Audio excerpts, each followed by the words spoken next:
Hello everyone, my name is Dr. George Onyango and I'm the Dean, Digital School of Virtual and Open Learning, Kenyatta University. In this short video, the Digital School of Virtual and Open Learning, Kenyatta University, is going to share its experiences in leveraging technology-enabled learning, focusing specifically on the role the digital school has played, the impact that we have experienced in leveraging technology-enabled learning, and some of the challenges the university has experienced in the process. And before I do this, I'll wish to take this opportunity to introduce members of the digital school who have been very key in spearheading the implementation of technology-enabled learning as per the university policy. And I'll start with the member to my immediate right to introduce herself.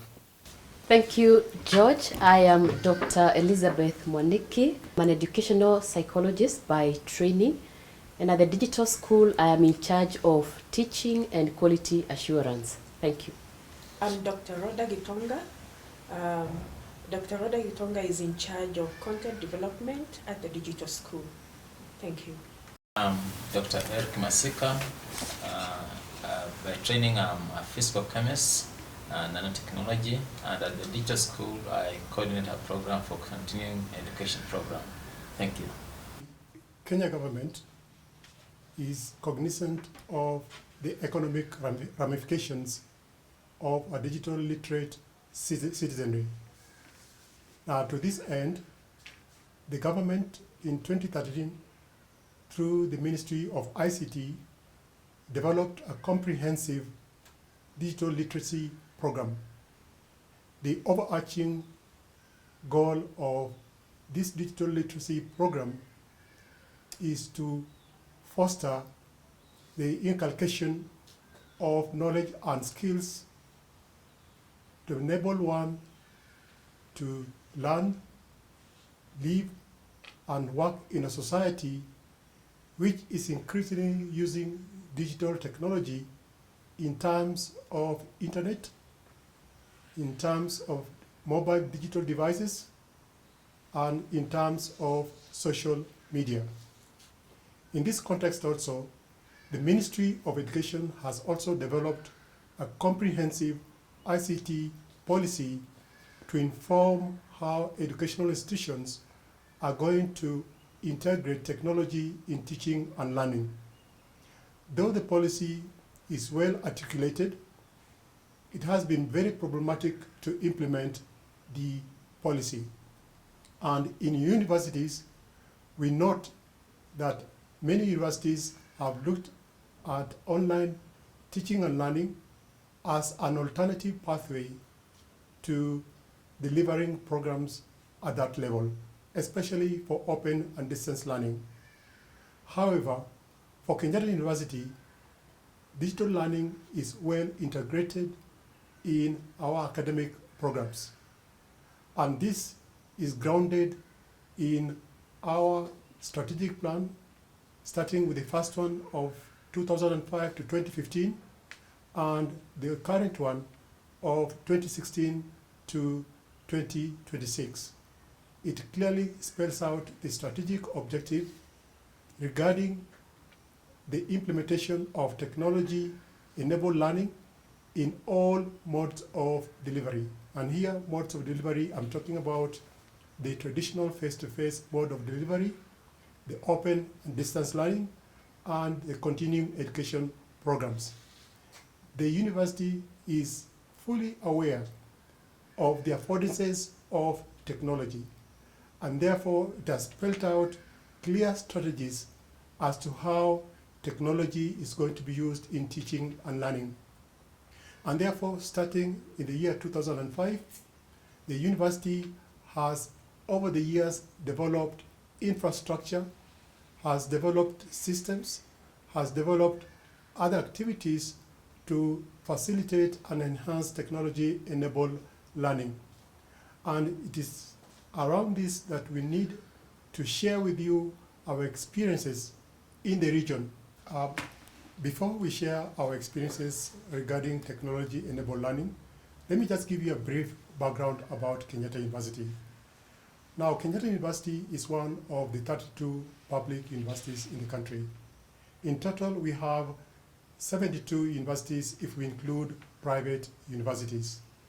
Now, in terms of student population, Kenyatta University has about 71,000 students, of whom 65% are male and 35% are female. We have about 1,150 members of the academic staff, and the majority are male members of staff as compared to the female members of staff. Now, we mount about 435 academic programs, ranging from certificate to doctoral programs. And we began by mounting these programs through technology-enabled platform for open and distance learning. Eventually, we went to continuing education programs, and recently, we now have all the face-to-face programs delivered through the blended learning approach. And the details of the modalities of delivery of these programs, the impact it has made in terms of our academic excellence, and some of the challenges that we've experienced are going to be shared by our members. And I want to start with Dr. Mwaniki. Could you just take us through orally what we have done in terms of leveraging on technology-enabled learning? And then maybe our colleagues Rhoda and Eric are going to share with us the very specifics about what we have put in place in terms of implementing technology-enabled learning and some of the challenges we have experienced in terms of leveraging on technology in teaching and learning. Over to you, Elizabeth. Thank you, George. And indeed, I think we all know that in 2020, an unprecedented challenge faced educational institutions across the globe. Now, KU, or Kenyatta University, also faced the problems that came with COVID-19, key amongst them being the lockdowns and the physical distance that was imposed as a way of trying to curb the spread of the disease. And that meant that the university had to very quickly enhance its digital learning. Now, for Kenyatta University, digital learning existed all the way from the year 2005. And the university has been steadily building the capacity of both the staff and the students in line with her strategic plan. And Rhoda will take us through what KU has done specifically and the impact that that has had on digital learning. Over to you, Rhoda. Thank you very much, Elizabeth. And mine is to look at the strategies that Kenyatta University has put in place in order to implement the policies and guidelines in the blended learning policy. And one of the things that we enjoy as Kenyatta University is management support. We have a management that believes that technology is capable of changing and transforming teaching and learning. And therefore, we enjoy a lot of support from management. And there is also the belief that technology will take us far. Technology will transform the way we teach, the way we deliver, the way students learn in a different way. Another thing that KU has done is to develop the e-learning policy. The blended learning policy. The blended learning policy spells out the modalities of teaching and learning through blended learning, and not only teaching and learning, it also takes care of students and teacher support. And with that, we are able to also look at the infrastructure that is made available by the university to support blended learning. And in this time of COVID, the university reinforced its infrastructure by looking at how the learning management system can support the teaching and learning efficiently. And this was done when the university took our learning management system to the cloud for cloud services and to be stored in the cloud. This increased efficiency and support.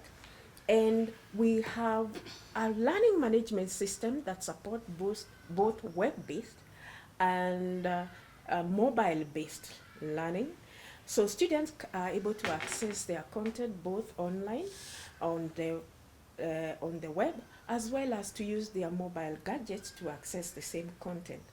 The LMS is inbuilt plugins, such as text-to-speech plugins that reads out text to visually impaired students.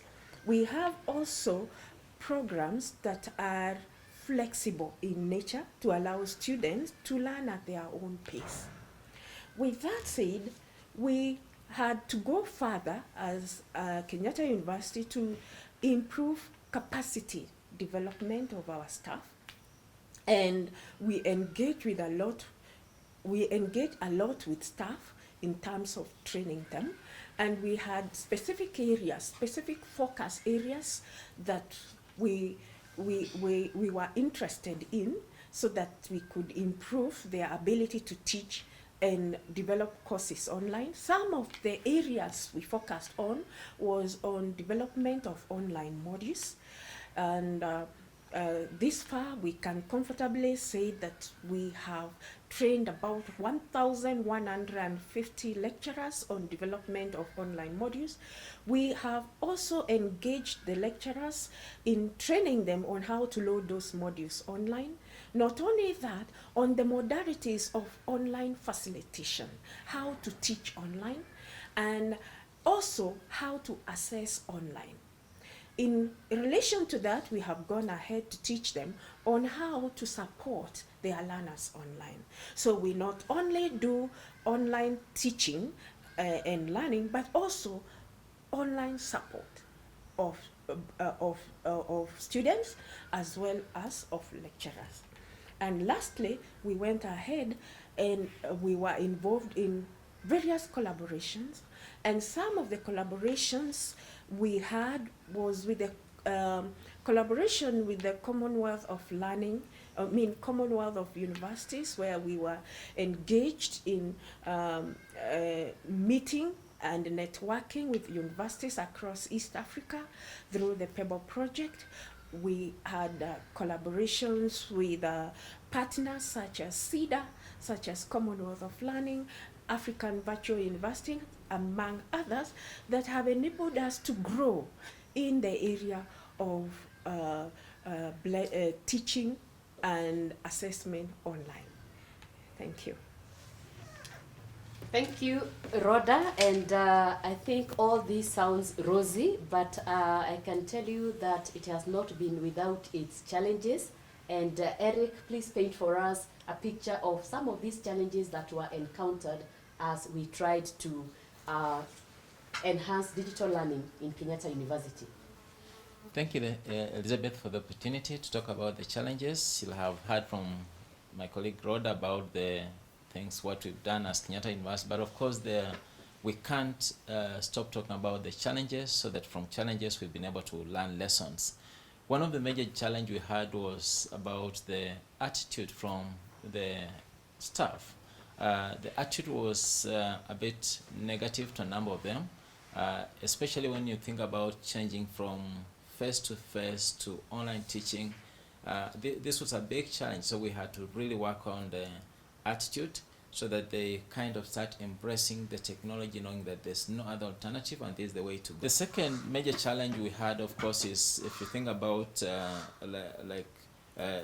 George mentioned, the numbers of students were less, but this situation with the pandemic, the number almost 100 times. So we're looking at the numbers multiplying, and therefore hosting these numbers on the platform was a big challenge. So it required that the university came in and the subscriptions were done on different platforms video conferencing tools, and this really helped.